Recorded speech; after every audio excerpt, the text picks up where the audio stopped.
So why do we need to know how the world sees us? Well, traditionally, we don't think of ourselves this way. This is a very new way for you to perceive yourself based on how others perceive you. Let me describe what I mean by that.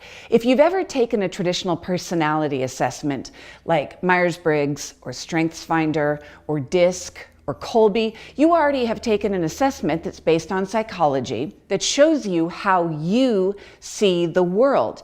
And that's a good piece of information to know. It's just not the most important piece of information to know in a world that becomes more distracted, more competitive, more commoditized by the day. Instead of focusing on how you see the world, I recommend turning it around and looking at it through the lens of branding. What branding shows us is how the world sees you at your best.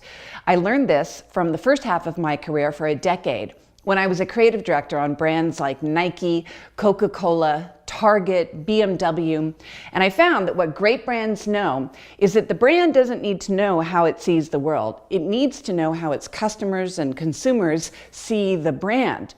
And once the brand knows how it's perceived by the market, then it can become more admired, more valued, and more loved. And the same is true for you. When you know how the world sees you, you can focus on those traits that are most desirable and professionally attractive to your listener.